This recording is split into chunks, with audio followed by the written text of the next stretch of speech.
invitarles a abrir sus Biblias, o como dijo Felipe, aprenderlas, en Isaías capítulo 9. Isaías 9. Vamos a leer los primeros 7 versículos de este capítulo de Isaías capítulo 9. Escuchemos con atención la palabra de Dios, inspirada por Dios, infalible, inerrante y suficiente. Sin embargo, no tendrá oscuridad la que estaba en angustia. En tiempos anteriores él humilló la tierra de Zabulón y la tierra de Neftalí. Pero en tiempos posteriores traerá gloria a Galilea de los gentiles, camino del mar y el otro lado del Jordán. El pueblo que andaba en tinieblas vio una gran luz. A los que habitaban en la tierra de sombra de muerte, la luz les resplandeció. Les aumentaste la gente y acrecentaste la alegría. Se alegrarán delante de ti como se alegran en la siega, como se alegran cuando reparten el botín. Porque como en el día de Madián, tú has quebrado el yugo que cargaba, la vara de su hombro y el cetro del que lo oprime. Todo calzado del que marcha con estruendo y el manto revolcado en sangre serán para quemar pasto para el fuego. Porque un niño nos es nacido, un hijo nos es dado, y el dominio estará sobre su hombro. Se llamará su nombre, admirable consejero, Dios fuerte, Padre eterno, príncipe de paz. Lo dilatado de su dominio y la paz no tendrán fin sobre su trono, sobre el trono de David y sobre su reino, para afirmarlo y fortalecerlo con derecho y con justicia, desde ahora y para siempre. El celo del Señor de los ejércitos hará esto.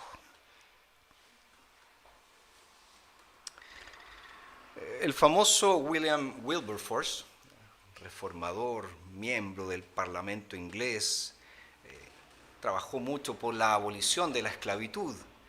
Él fue muy buen amigo de William Pitt, que fue primer ministro también de Gran Bretaña en el siglo XVIII.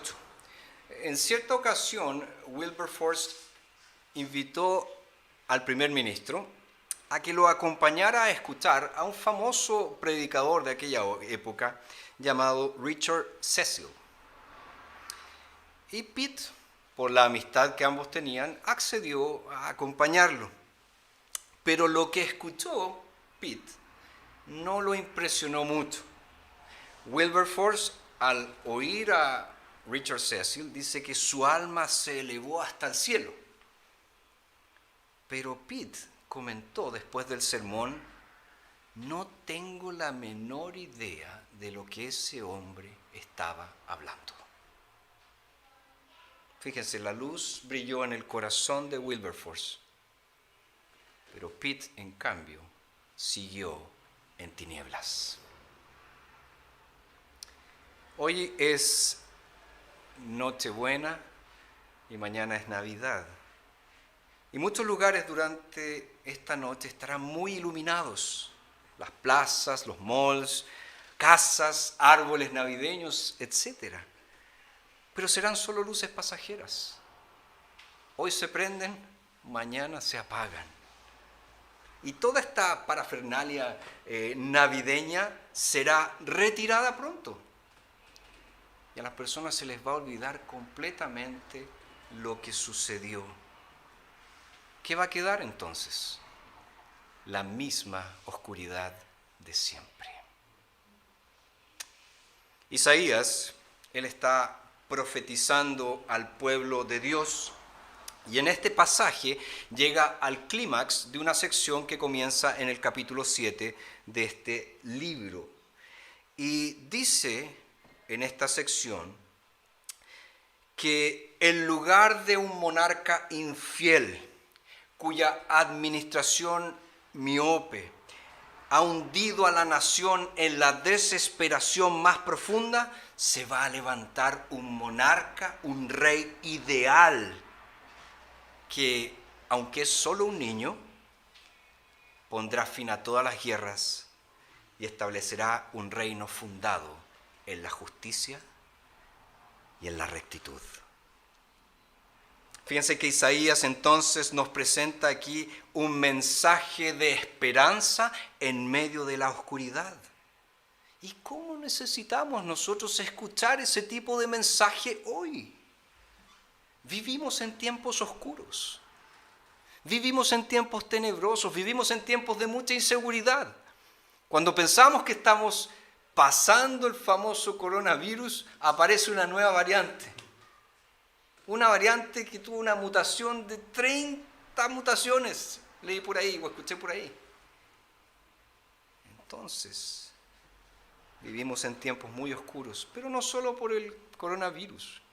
Vivimos en tiempos oscuros porque las personas en general huyen de la luz y aman las tinieblas. Y el pueblo del Señor está profundamente abatido, profundamente entristecido. Pero ojo, tenemos la fiel promesa de la alegría, de la liberación y de la paz verdadera. Hay tres cosas sobre este texto que hoy quiero compartir con ustedes. Y es mi oración que todos nosotros podamos meditar en estas tres cosas durante nuestra cena hoy, durante nuestras reflexiones de hoy, durante el tiempo de familia de hoy. Y el tema de nuestro sermón es de la oscuridad a la luz, de la oscuridad a la luz. Y lo primero que quiero señalarles es la oscuridad angustiante. Fíjense los dos primeros versículos de este capítulo 9. Sin embargo, no tendrá oscuridad la que estaba en angustia. En tiempos anteriores, él humilló la tierra de Zabulón y la tierra de Neftalí. Pero en tiempos posteriores traerá gloria a Galilea de los gentiles, camino del mar y el otro lado del Jordán. Al pueblo que andaba en tinieblas vio gran luz. La oscuridad de Israel en aquella época, la oscuridad de Judá en aquella época, era prácticamente absoluta. Isaías, anteriormente en su libro, se ha referido a un amplio catálogo de tinieblas. Él habla en el capítulo 2 acerca de superstición en el pueblo del Señor, habla de materialismo en el pueblo del Señor, habla también de idolatría en el pueblo del Señor, habla de arrogancia en el pueblo del Señor. Después en el capítulo 3 habla de falta de buen liderazgo, habla también de desintegración social, habla de sensualidad y en el capítulo 5 habla de alcoholismo. ¿Son todas esas cosas para nosotros nuevas? ¿Nunca has conocido a alguien involucrado en algo así? ¿Has oído que la gente se involucra en cosas así? Bueno, eso refleja la profunda oscuridad que Israel tenía en aquella época. Los últimos años de la monarquía en Israel fueron un período de incertidumbre política. Reyes como Salum, reyes como Menahem fueron asesinados rápidamente. La religión en aquella época era completamente sincrética, era una sumatoria de prácticas paganas, cananeas, asirias y egipcias. La prostitución de culto se practicaba en varios santuarios para satisfacer ¿qué cosa? Para complacer los apetitos sexuales de estos ídolos que deseaban ese tipo de cosas. Además se sacrificaban niños a Moloch, a este ídolo abominable de los amonitas. Y ojo, no solo Samaria, es decir, el reino del norte, Israel, procedió de esta manera, sino también Judá, el reino del sur. Estaba haciendo las mismas cosas. El rey Acaz, de hecho, sacrificó sus hijos a Moloch, ofreció sus hijos en sacrificio a Moloch, y Manasés hizo exactamente lo mismo. Y fíjense que aquí en nuestro texto vemos dos tribus mencionadas, Zabulón y Neftalí. Eran dos de las tribus más septentrionales de Israel, las que estaban ubicadas más al norte. Ya habían sufrido, nos dice el verso 1, el ataque de Asiria. Los pueblos habían sido destruidos, las aldeas habían sido destruidas, se habían llevado a muchos de sus habitantes cautivos y los habían reubicado en otras regiones. Es decir, había oscuridad, había penumbras por todas partes.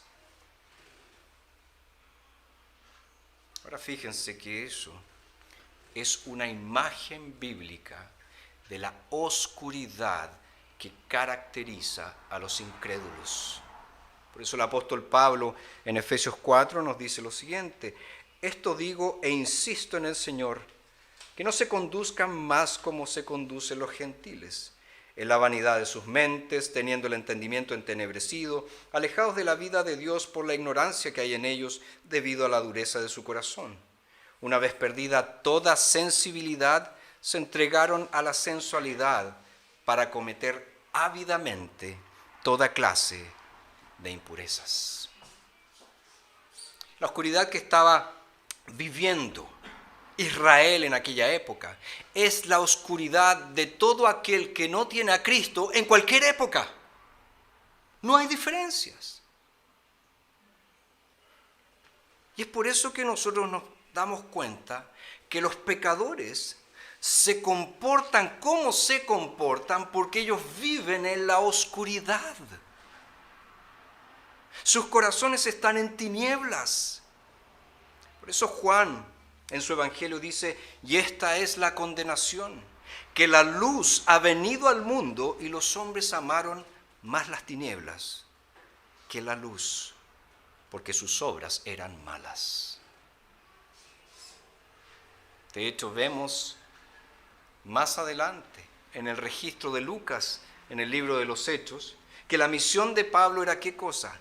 Predicar el evangelio a los gentiles para que pudieran ser convertidos de las tinieblas a la luz, de la oscuridad a la luz del Señor. E Isaías, al finalcito de su profecía en el capítulo 60, dice: levántate, resplandece, porque ha llegado tu luz y la gloria del Señor ha resplandecido sobre ti. Queridos, la gran verdad que nos presentan las Escrituras es que aquellos que no están en Cristo viven en oscuridad, en total, en absoluta oscuridad. Y no solo viven en oscuridad, aman la oscuridad, aman las tinieblas. ¿Dónde está entonces la esperanza para todas las épocas? Si son tales las tinieblas que existen en el corazón del hombre, en el corazón del ser humano, ¿quién puede disipar esas tinieblas? ¿Quién puede acabar con esas tinieblas? Bueno, Dios nos dice en Isaías que la verdadera esperanza no está en lo que el hombre puede hacer, no está en lo que el ser humano puede hacer, no está en lo que una mujer puede hacer, sino en lo que Dios hará. En lo que Dios hará. Pero además de esta oscuridad angustiante, Isaías nos habla en este pasaje de una gran liberación. De una gran liberación. Verso 2 dice: el pueblo que andaba en tinieblas vio una gran luz. A los que habitaban en la tierra de sombra de muerte, la luz les resplandeció. Le aumentaste la gente y acrecentaste la alegría. Se alegrarán delante de ti como se alegran en la siega, como se gozan cuando reparten el botín. Pero como en el día de Madián, tú has quebrado el yugo que cargaba, la vara de su hombro y el cetro del que oprime, todo calzado del que marcha con estruendo, y el manto revolcado en sangre serán para quemar, pasto para el fuego. Aunque las malas noticias son duras, aunque las malas noticias son difíciles de soportar, esta oscuridad angustiante, notemos también que Isaías nos dice que la gracia de Dios jamás nos abandona. La gracia del Señor jamás nos abandona. Fíjense cómo comienza este capítulo. Sin embargo, está la escoba, hay una oscuridad horrible. Sin embargo, ojo, dice, no tendrá oscuridad la que estaba en angustia. Esta es una breve promesa de un cambio que vendrá, de un cambio futuro que vendría. De hecho, Mateo, en su Evangelio, cita estos versículos y dice que se cumplieron en Jesús, que el Señor Jesucristo cumplió estas palabras de Isaías. La misma región que había estado sumergida en un abismo de oscuridad y de devastación, iba a ser la primera región en ver ¿qué cosa? Una gran luz. ¿Cuál es esa luz? El sol de justicia, el Señor Jesucristo, la luz verdadera que alumbra a todo hombre. Ahora, debemos prestar atención a esta descripción geográfica que nos presenta Isaías, porque es importante. A estas tribus del norte, Zabulón, Neftalí, se les dijo que la gloria y la luz les llegarían a través de un niño que nacería, de un hijo que se les iba a dar. Sin embargo, en el tiempo de Isaías, ya lo dije, estas regiones fueron saqueadas, pulverizadas y sus habitantes fueron deportados por Tiglat-Pileser III. Pronto, en el año 722 a.C., Samaria caería definitivamente y el reino del norte sería borrado del mapa. Y todo eso que sucedió con el reino del norte, nosotros sabemos que fue el juicio de Dios frente a una nación apóstata, frente a una nación que había abandonado al Señor, frente a una nación que había quebrantado el pacto con su Dios. Es cierto que hubo algunos fieles en el reino del norte que emigraron a la frontera norte de Judá en épocas de Ezequías, en épocas de Josías.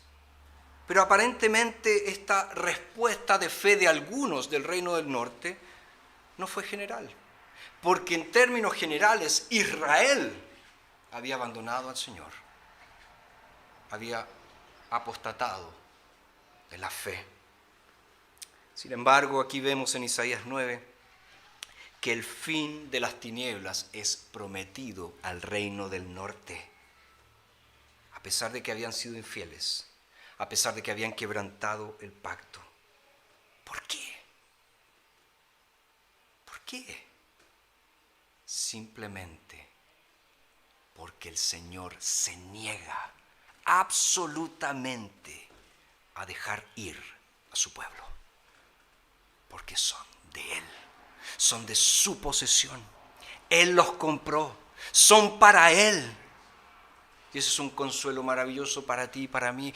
Jamás el Señor nos dejará ir. Aunque tengamos esos pensamientos satánicos, diabólicos, se acabó, no quiero más del Señor, esto de la vida cristiana es terrible, prefiero entregarme a otras cosas, prefiero seguir otro camino. La gracia del Señor va a venir y te va a decir, ven para acá, tú eres mío, tú eres mía, no irás a ninguna parte, porque yo te compré y eres mío para siempre. Queridos, cuando entendemos esto, tenemos la clave para entender el Evangelio. Jesús, el Hijo de Dios, vino a salvar porque el Señor nunca va a dejar ir a su pueblo. Su gracia es eterna, su gracia jamás vuelve atrás. Y si tú no captas eso, si tú no entiendes eso, si crees que Dios te ha abandonado, si crees que Él se ha olvidado de ti, si crees que Él se aburrió contigo por causa de tus pecados, déjame decirte que no conoces verdaderamente al Señor, porque Él nunca te abandona, jamás dejará ir a su pueblo, jamás. Dios es fiel y su gracia es para siempre, para siempre. Ahora, Isaías también nos muestra aquí en este capítulo 9 cómo el pueblo del Señor responde a esta gracia persistente del Señor. Fíjense, en el verso 3 nos dice que hay celebración. Le aumentaste la gente y acrecentaste la alegría. Se alegrarán delante de ti como se alegran en la siega, como se gozan cuando reparten el botín. Fíjense, el Señor se asegura de que la alegría crezca, de que la alegría se multiplique dentro de su pueblo. E Isaías destaca aquí los cambios realizados por el Señor con este término, alegría. Y la raíz de esta palabra en el idioma original aparece 3 veces en este versículo. Y se nos da también en este versículo imágenes que nos permiten captar la alegría que está transmitiendo el Señor aquí. Nos dice que es como la alegría de la siega. Nos dice que es como la alegría de la victoria en una batalla. Aquellos de ustedes que están involucrados, ¿verdad?, con el tema agrícola, saben muy bien el alivio y la felicidad cuando la cosecha se acabó. Podemos salir de vacaciones.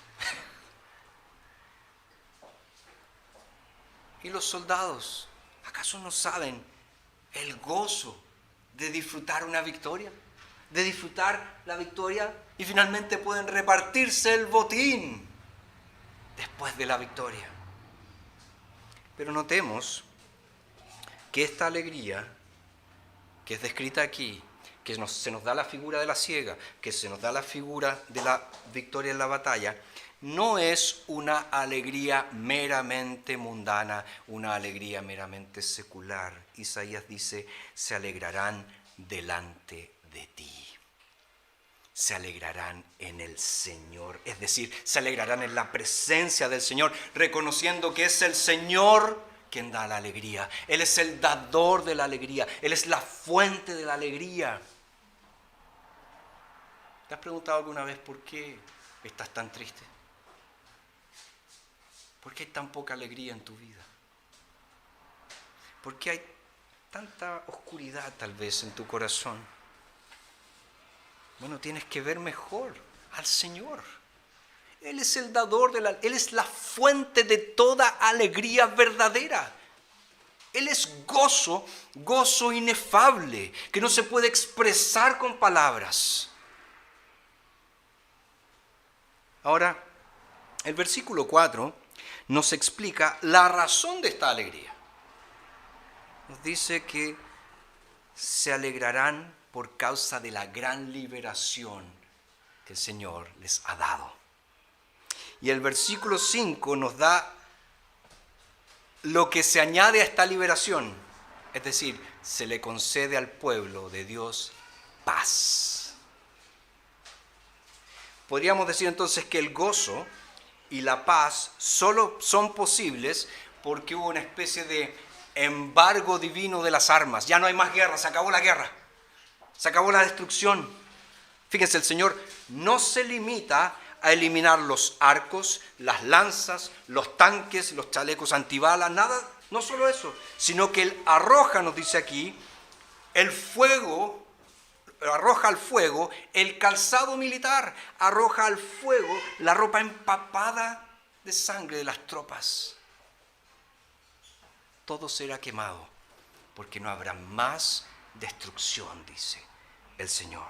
Entonces fíjense, tenemos celebración, tenemos liberación y tenemos también pacificación. Esas son las bendiciones que traerá ¿quién? El Rey mesiánico. El Rey mesiánico.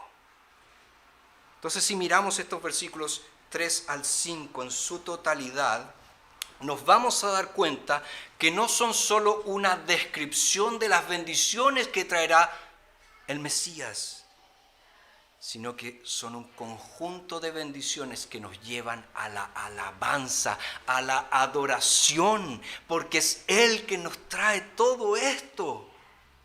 Fíjense, hay formas verbales muy interesantes que están en la segunda persona del singular en estos versículos. Dice, le aumentaste la gente, le acrecentaste la alegría, tú has quebrado el yugo que cargaba, la vara de su hombro y el cetro del que oprime. ¿Tú quién es? Obviamente es el Señor. Por lo tanto, mientras relata estas condiciones que van a prevalecer durante el reinado del Mesías, el profeta al mismo tiempo se regocija en aquel que trae estas condiciones y lo alaba por traerlas. ¿Cuándo ha sido la última vez que has adorado al Señor? Que has celebrado en su presencia por la liberación que le ha traído a tu vida, por la redención que le ha traído a tu vida, porque te sacó de la esclavitud del pecado y también por la paz que te ha concedido. Fíjate, antes eras un enemigo de Dios, pero ahora has sido reconciliado. Si estás en Cristo, Él ya no te dice enemigo, te dice amigo, amiga. Yo no sé ustedes, pero creo que el común de la gente, y los chilenos, como somos bien cachetones, cualquiera que tuviera como amigo a un presidente de la República, chacay que se ufanaría de eso. Oh, yo conozco aquí, soy amigo de él desde la infancia. ¿Cómo no te da placer, alegría, saber que Jesús, el Rey de Reyes, el Señor de Señores, te dice, tú eres mi amigo, tú eres mi amiga? Es un privilegio sin igual. Entonces tenemos la oscuridad angustiante, la gran liberación y en tercer lugar el regalo del cielo. El regalo del cielo. Verso 6 dice, porque un niño nos es nacido, un hijo nos es dado, y el dominio estará sobre su hombro. Se llamará su nombre admirable consejero, Dios fuerte, Padre eterno, príncipe de paz. Lo dilatado de su dominio y la paz no tendrán fin sobre el trono de David y sobre su reino, para afirmarlo y fortalecerlo con derecho y con justicia desde ahora y para siempre. El celo del Señor de los ejércitos hará esto. Fíjense que Isaías llega al clímax de esta profecía, anunciando que la venida de un niño marcará toda la diferencia. Toda la diferencia. Y el versículo 6 aquí es el tercer versículo consecutivo en este pasaje, que comienza con una partícula hebrea que es traducida al español como ¿por qué? ¿Por qué? Porque con frecuencia da una razón, proporciona una explicación de lo que va a señalar. Y en el versículo 4, por ejemplo, proporcionó la razón de la celebración del versículo 3, la liberación. Y en el versículo 5 dio la razón adicional a la liberación, es decir, la pacificación. Pero el gran porqué está en el verso 6. Es el porqué culminante de esta sección. Y por así decirlo, explica todo lo que Isaías está diciendo aquí.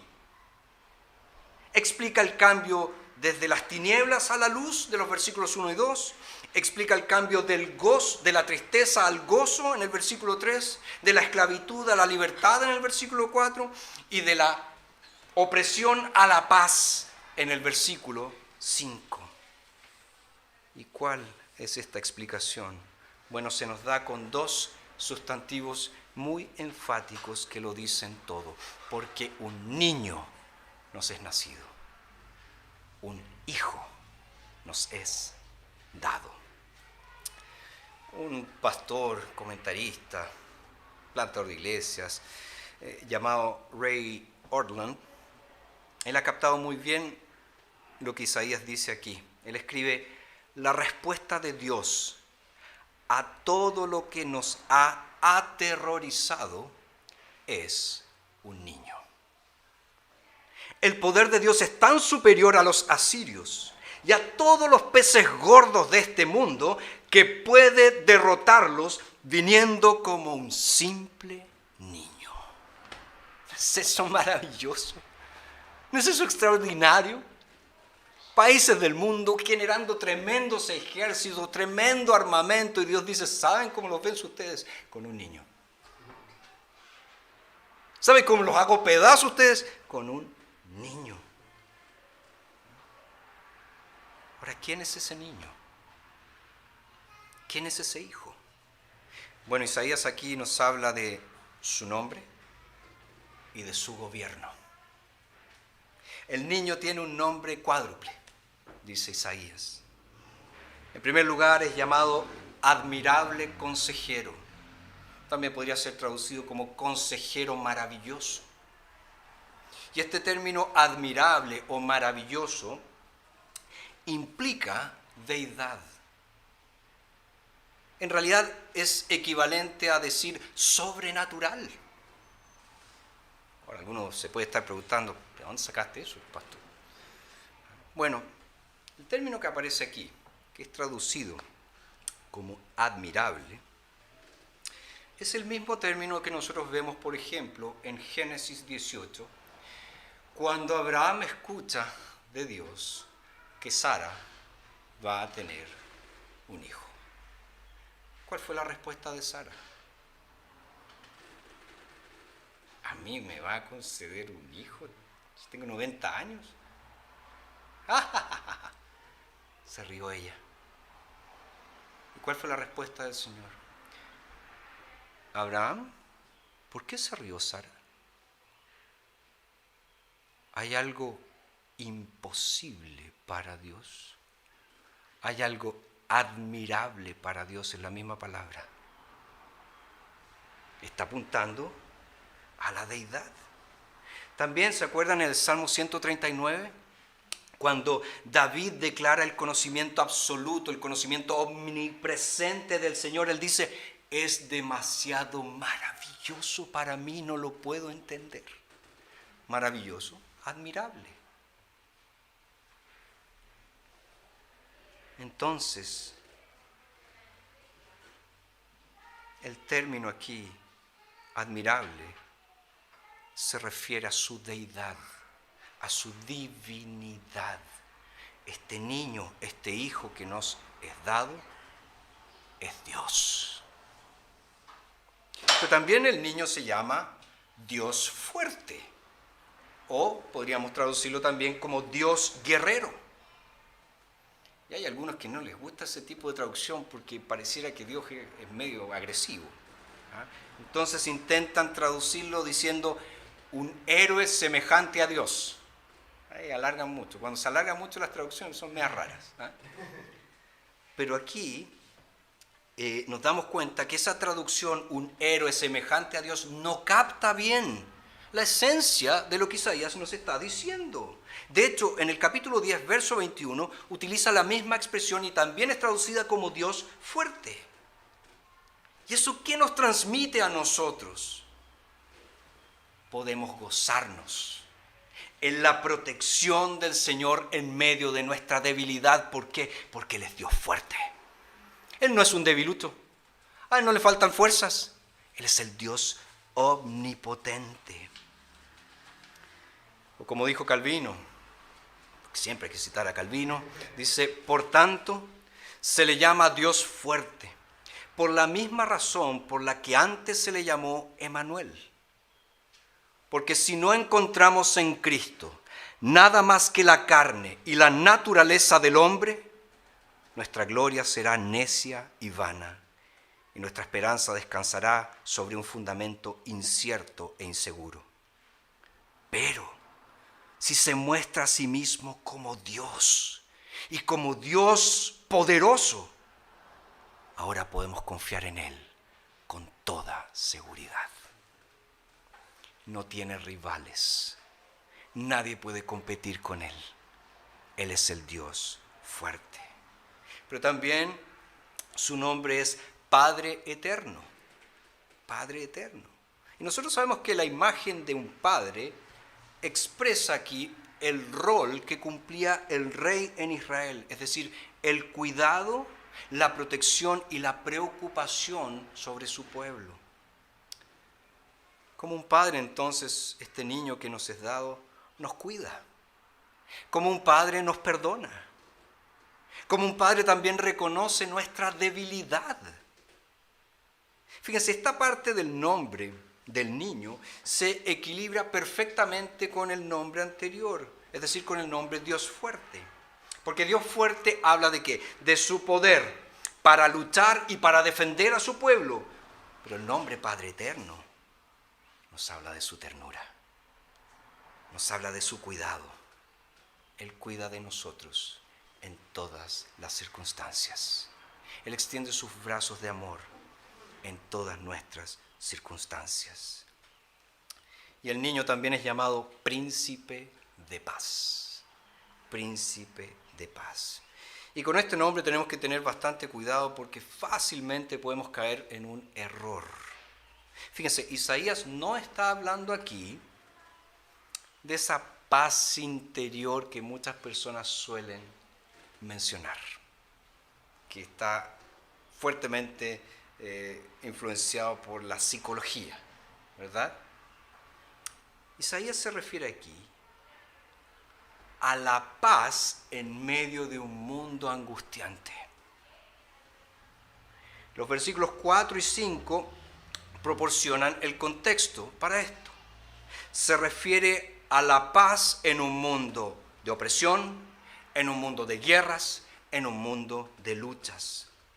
Y traer paz a un mundo así, queridos, entiéndalo muy bien, no es asunto de la psicología.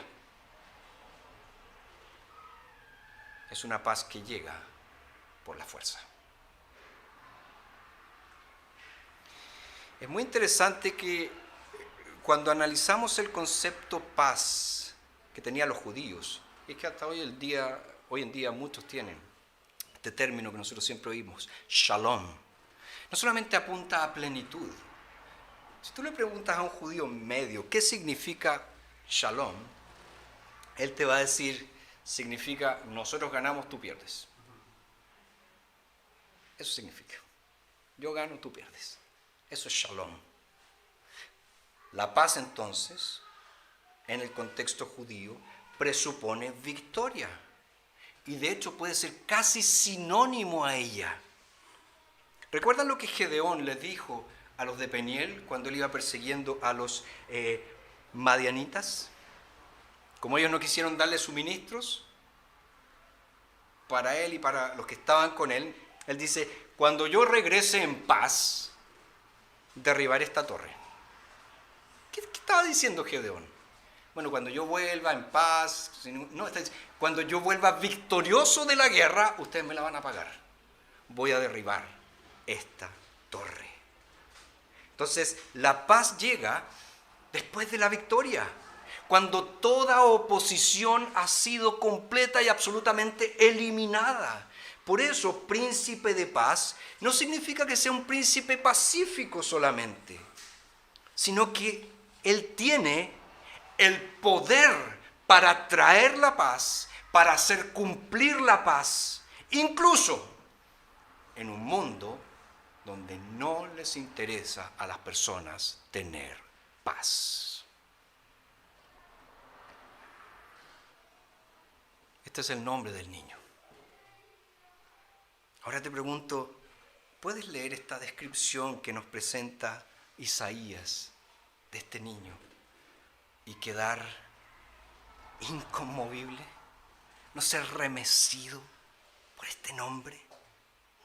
¿Puedes escuchar lo que su nombre dice acerca de su poder, lo que su nombre dice acerca de su amor y no ser llevado a adorar a este niño?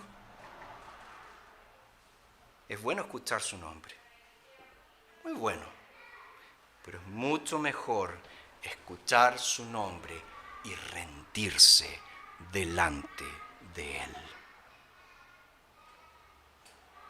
Isaías continúa describiendo el gobierno de este niño en el verso 7. Nos dice que será un gobierno absoluto, sin ningún rival. Por eso dice, lo dilatado de su dominio y la paz no tendrán fin desde ahora y para siempre. También nos dice que es un reino de pacto. Por eso habla de sobre el trono de David y sobre su reino.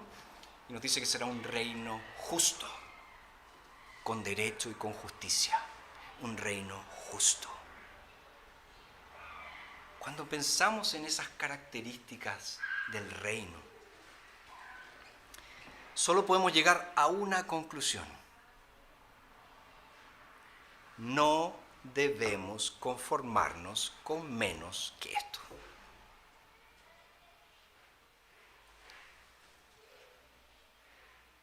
Muchos piensan hoy en Chile, en nuestro país, que ahora sí vamos a progresar, que ahora sí va a haber un real cambio, que las élites van a ser reemplazadas, que se va a redistribuir bien la riqueza y que todos vamos a ser felices y prósperos. Lo siento, pero no va a suceder. Simplemente no va a suceder. Ni siquiera si un nuevo presidente lo dice. No va a suceder. Ni siquiera si tú llegas a creer que el Estado, con E mayúscula, como si fuera prácticamente una deidad, te va a dar todas esas cosas. No va a suceder.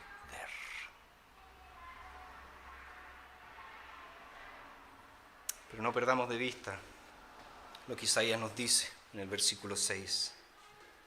La real esperanza, la verdadera y única esperanza de cambio viene por medio de un niño. No sé tú, pero si estás en problemas, me imagino que tu última opción sería buscar la ayuda de un niño. Yo a veces estoy ahí medio complicado, que tengo que armar alguna cosa en la casa, no voy a ir a buscar a Sebastián para que me ayude, porque me va a dejar la escoba.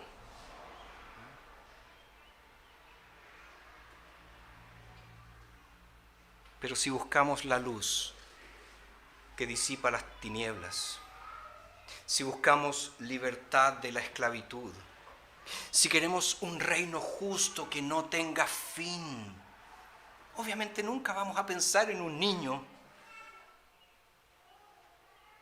pero Él es el comienzo de absolutamente todo. Eso es lo que nos dice Isaías. Este niño es el comienzo de absolutamente todo eso, de alegría, de libertad, de justicia, de paz, de todo eso. Y fíjense que en la última línea de nuestro texto, Isaías dice, ¿quién se va a asegurar que todo esto suceda? Él dice, el celo del Señor de los ejércitos hará esto. Regresemos mentalmente al año 732 a.C. y miremos a nuestro alrededor. Ahí está Tiglat-Pileser III, que ha convertido los pueblos del reino del norte, del reino de Israel, en provincias asirias. El reino del sur, Judá, ha sido golpeado por incursiones filisteas y edomitas. Y más encima tiene la desgracia de ser liderado por Acaz, un rey completamente inepto e ineficiente, que él confía en la misericordia que van a tener los asirios de él.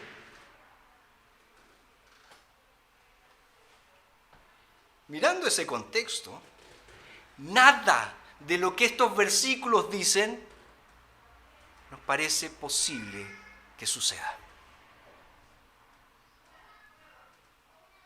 Por eso no es de extrañar que Isaías haya dicho en el verso 4, porque como en el día de Madián, ¿qué pasó allí? Bueno, entonces, si ustedes se acuerdan, en ese tiempo, que está registrado en Jueces 6 y 7, fue un tiempo de total y absoluta desesperanza para Israel. Sin embargo, fue el día en que en medio de la debilidad del hombre, Dios mostró su poder. El Señor nunca presenta sus promesas según lo que a nosotros nos parece posible. Él da esta promesa del gobierno del Mesías en medio del desastre que había en el siglo VIII antes de Cristo. Y son esas circunstancias, es ese desastre que hace que esta profecía parezca más improbable. No, yo no creo que el Señor pueda hacer esto, no creo que el Señor sea capaz de hacer esto. Y es por eso que el Señor nos da ese tipo de promesas, porque Él sabe que nos va a costar creer, que nos va a costar confiar en Él. Y por eso Él concluye diciendo, el celo del Señor va a hacer que esto suceda. Y los celos, o el celo del Señor de los ejércitos, implica lo siguiente. Podríamos decir que el celo del Señor es esa energía santa que hace que Dios realice lo que Él ha prometido. Es la pasión inagotable del Señor de llevar a cabo sus planes. Dios quiere que sepamos que lo que puede parecer imposible no es solo creíble, sino que es cierto, es seguro. No debemos dudar. Entonces, por más sombrío que nos parezca este 732 a.C., la celebración, la liberación y la pacificación se harán realidad, igual que el dominio, el reinado y la justicia del Mesías. La pasión inagotable del Señor, el celo del Señor de los ejércitos se encargará de que esto sea realidad. Y no hay nada más precioso para nuestra seguridad. No hay nada más precioso que esto para despertar nuestra fe. Lo que dice el Señor se hará y Él se ha comprometido a que se haga. Tal vez durante estas semanas he estado un poco apesadumbrado, preocupado. Yo he hablado con algunas personas, algunos hermanos. Han estado un poco tristes, especialmente después del domingo. Tal vez has perdido la esperanza. Crees que el Señor te ha abandonado. Y ves esas oscuras nubes de la tribulación aproximarse. Bueno, la respuesta a todos tus miedos, la respuesta a todas tus inseguridades es un niño, el Mesías, Cristo el Señor. Él vino, nació en Belén para traer alegría, para traer libertad, para traer paz al pueblo del Señor. Y aunque pienses que no ves nada de eso ahora, déjame decirte una cosa. El Señor lo va a hacer porque el celo del Señor lo determinó. Cristo ha venido. Cristo ha vencido. Él es el admirable consejero. Él es el Dios fuerte. Él es el Padre eterno. Él es el príncipe de paz. Toda autoridad le pertenece a Él y Él está sentado en el trono y Él jamás va a renunciar a su trono. Entonces, cuando te sientes hoy a comer, o no sé cuál sea la tradición familiar, si van a abrir los regalos hoy o mañana, mira a Cristo, mira a Jesús, alégrate en Él, porque Dios venció haciéndose débil, y de esa manera Él nos asegura que en nuestra debilidad Él siempre vencerá. Oremos. Señor, gracias por este niño precioso, por nuestro Salvador Jesucristo, quien vino, nació, vivió una vida perfecta, murió en la cruz por nuestros pecados, fue llevado a la tumba, estuvo 3 días allí, pero Él resucitó en gloria. Él ascendió a los cielos, está sentado en el trono y vendrá. Gracias también porque Jesús hoy intercede por nosotros. Él está allí como nuestro abogado, no solo para interceder por nuestros pecados, sino para darnos fortaleza. Y gracias porque sabemos que un día este reino que ya fue inaugurado, será consumado con la venida gloriosa de nuestro Salvador. Que hoy, Padre, en medio de la celebración, que hoy en medio del gozo de Navidad, podamos recordar que este niño es Dios fuerte. Este niño es el Padre eterno. Este niño es el príncipe de paz. Es el consejero admirable, quien fue débil para nuestra salvación. En su nombre precioso nosotros oramos. Amén.